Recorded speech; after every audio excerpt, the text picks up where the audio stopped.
Hey, High-Tech Red back with part 2 in the archery series for target shooting and game hunting. Anyway, at the end of part 1 we were talking about a peep sight.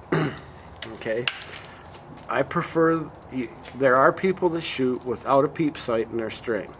Okay, I like to have a peep sight, and the reason is it's more accurate. For me, it's kind of like shooting a rifle. Having a rear sight and a front sight. Now imagine having a rifle and you don't have that rear sight and all you have is the front sight. Okay, you can learn how to shoot that way and you can be accurate to a point, but you can't be as accurate as you can if you have that rear sight on that rifle. Well, it's the same with a bow.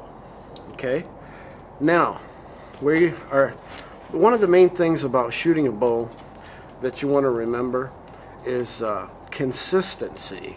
The number one thing that makes you accurate as an archer is to be able to repeat the same thing over and over and over and over again.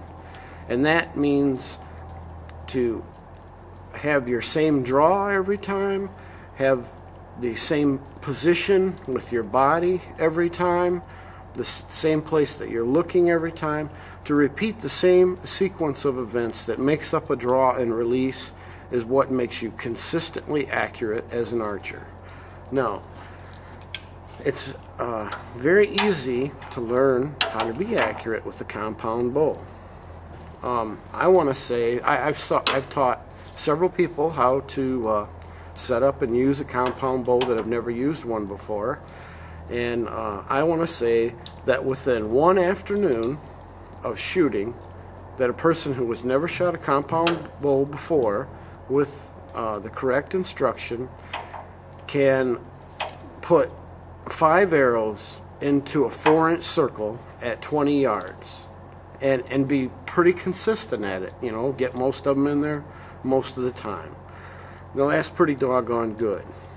That's with somebody helping you out that knows the ropes.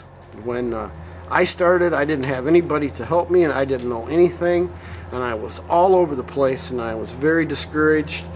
And it wasn't until sometime later that I met a person that helped me out quite a bit, and I got to learn more about the numbers and the technical aspect and put things together and became a more accurate archer and successful hunter.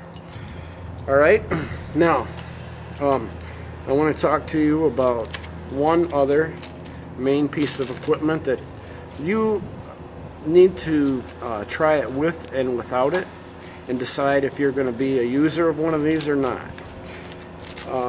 Preferably, I think that using one of these makes you more consistent at your draw and release every single time. And I prefer to use one, and I think that that a person who uses one is more accurate than a person that doesn't. However, there's always exceptions to the rule, and that little device is called a release, a string release. Okay, now how this operates is it goes around your wrist. Hang on, let me put my bow up for a second.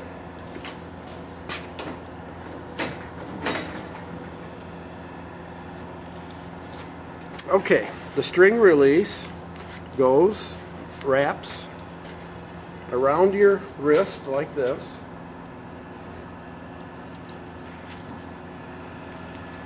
and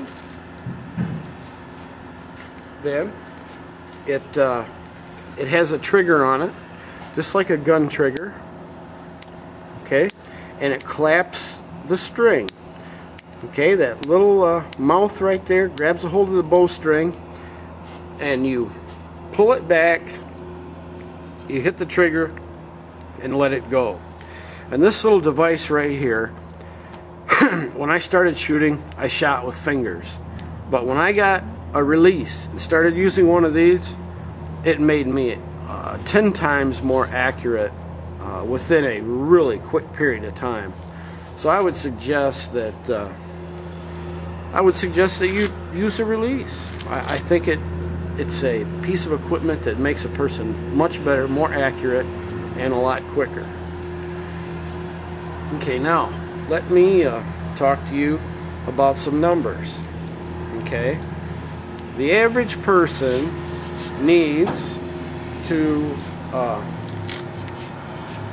find their draw length. And what their draw length is how many inches that the string is pulled back beyond the front of the riser at full draw.